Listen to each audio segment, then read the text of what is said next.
So welcome everyone back. Today we are going to see advantages of frequency domain over time domain. So we first see what is time domain and what is frequency domain. In time domain, there is a plot of amplitude of the signal with respect to the time taken. And second, in frequency domain, there is plot of amplitude with respect to its frequency.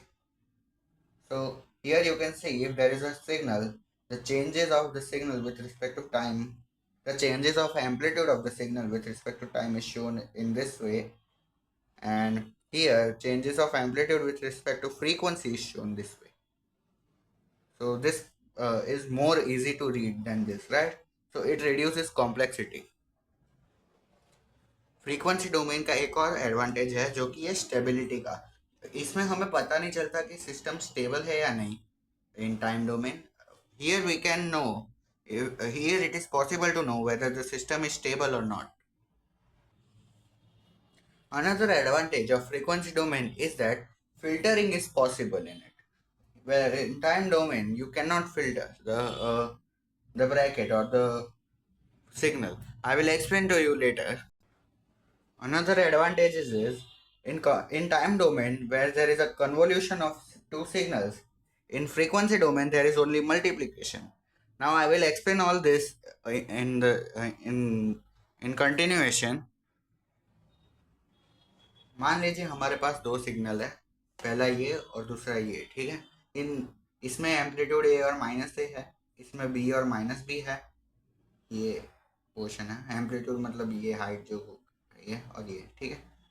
तो यहाँ पे मान लेते हैं ए और minus है, यहाँ पे बी और माइनस बी, ठीक है. और यहाँ की फ्रीक्वेंसी हम टाइम पीरियड से निकाल सकते हैं. Time period is equal to 1/फ्रीक्वेंसी, और टाइम पीरियड मतलब वेव जहाँ पे रिपीट करेगी. तो यहाँ से यहाँ तक का टाइम वो टाइम पीरियड हुआ, ठीक है. तो frequency is equal to 10 hertz, और यहाँ पे फ्रीक्वेंसी मान लेते हैं कि 30 हर्ट्स है, ठीक है.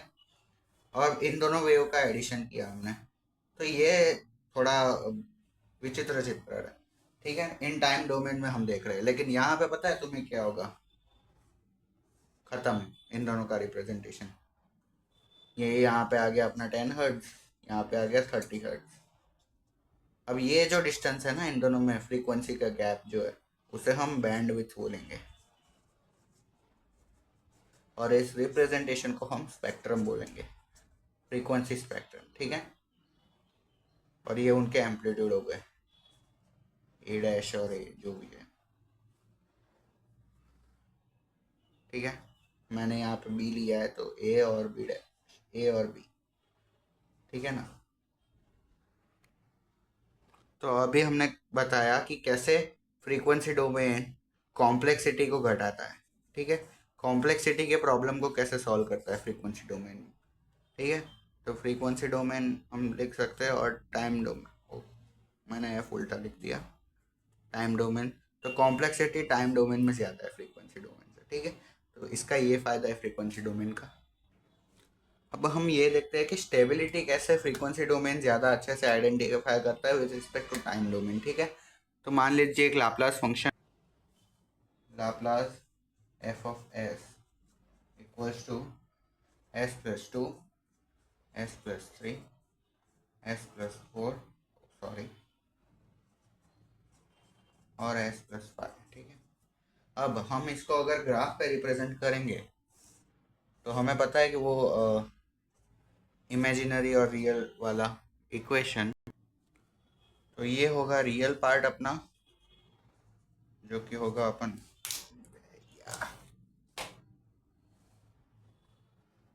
इससे रिप्रेजेंट करेंगे, एंड यहाँ पे होगा हमारा इमेजिनरी पार्ट जे ओमेगा, ठीक है. अभी हमारे हम पॉइंट्स प्लॉट करते हैं, ठीक है.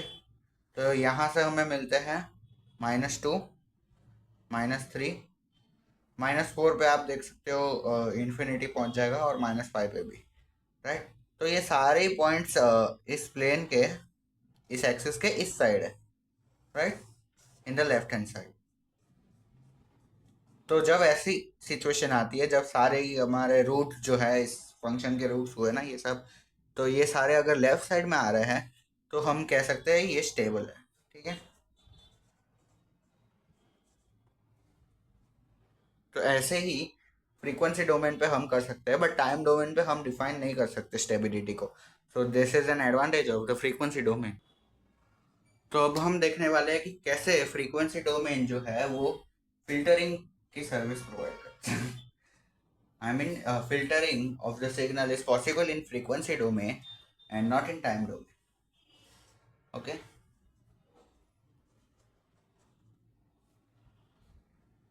तो मान लीजिए ये हमारा ग्राफ है, मान लीजिए, एंड हमारा कुछ सिग्नल रिप्रेजेंटेशन या फिर वो स्पेक्ट्रम कुछ ऐसा है, ठीक है।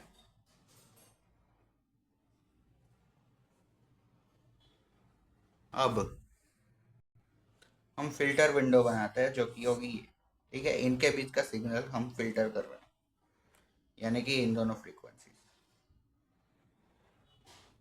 तो अब फिल्टरिंग के वजह से क्या होगा, ये दोनों कंपोनेंट्स जो है वो एलिमिनेट हो जाएंगे,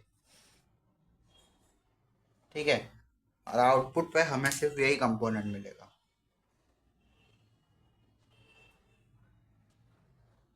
तो इस तरीके से फिल्टरिंग पॉसिबल होता है in frequency domain rather then in time domain. अब हम पढ़ेंगे कन्वोल्यूशन ऑफ टू सिग्नल्स। तो मान लीजिए हमारे पास दो सिग्नल है, एक्स ऑफ टी और वाई ऑफ टी, और इनका हम कन्वोल्यूशन करते हैं। ये कन्वोल्यूशन का सिंबल है, ठीक है। ये चल गया फाइनली, सीपीआर दिया था इसको मैंने। तो अब इनका जो फ्रीक्वेंसी डोमेन में होता है वो सिर्फ इन दोनों का मल्टीप्लिकेशन होता है, ठीक है। अब ये कैसे होता है, तो इसके लिए हम लाप्लास ट्रांसफॉर्मेशन यूज कर सकते हैं, फूरियर ट्रांसफॉर्मेशन या फिर जेड ट्रांसफॉर्मेशन, ठीक है। अब जेड ट्रांसफॉर्म हम सिर्फ तभी कर सकते हैं जब डिस्क्रीट सिग्नल हो ये वाले, ठीक है। तो जो convolution of two signals in time domain है, ये हमारा हो गया टाइम डोमेन। उनको हमने फ्रीक्वेंसी डोमेन में किया तो वो सिर्फ उनका मल्टीप्लिकेशन ही होगा, ठीक है, इन फ्रीक्वेंसी डोमेन। तो ये था हमारा advantages of frequency domain analysis over time domain analysis. तो अब हम देखते हैं कि डिसएडवांटेजेस क्या है फ्रीक्वेंसी डोमेन के, क्योंकि हर एक चीज़ के कुछ ड्रॉबैक्स भी होते हैं। चलिए, तो पहला ड्रॉबैक ये है कि so our first drawback is we cannot identify phase of the signal, which is a very important aspect where we do phase modulation of signals and all that. So this is a disadvantage in frequency domain. We have to do it in time domain. And when we convert analog signals to digital signals, for example, a step is there which is of quantizing the signal, and mostly the steps are done in time domain. So uh, which are not possible in frequency domain, and that's why as per our need we have to shift our uh, as per our need or our purpose we have to switch over which instrument or which tool or which domain is more flexible for us. Like if the process is tedious one in frequency domain, we have to switch to time domain, and if it is not, if it is a complex or we cannot identify stability or the points that we saw before, if they are not possible in time domain, we have to switch to frequency domain. So as per our need, we have to use these domains and make our work easier, right? And let's sum up this session. So this is the summary of the whole lesson. That is, advantages are frequency domain is less complex. It allows the filtering of signals. And convolution of signal in time domain is only the multiplication of those in frequency domain. And some disadvantages are we cannot determine the phase of the signal within frequency domain. And while converting analog signals to digital signals, processes such as quantization require time domain. Why did I write frequency? I don't know. Wait, let me change it. Yes, so I've corrected, and so processes like quantization are done with respect to time domain. So we cannot use frequency domain there. So these are the advantages and disadvantages. And thanks for watching this video. We will meet in the next lesson. Till then, take care. Bye bye.